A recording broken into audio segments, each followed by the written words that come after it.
Здравейте! Днес сме тръгнали да изследваме причините защо река Искър в района на София след ден Панчарево е оставен за пореден ден на локви.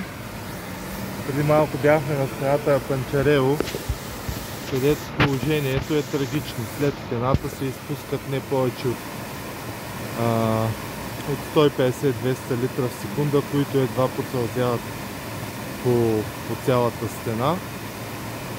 В момента сме спрели в село Панчарево на един от притоците в язовира, река Бистрица, която видимо влива доста повече вода в язовир Панчарево. Ето е реката.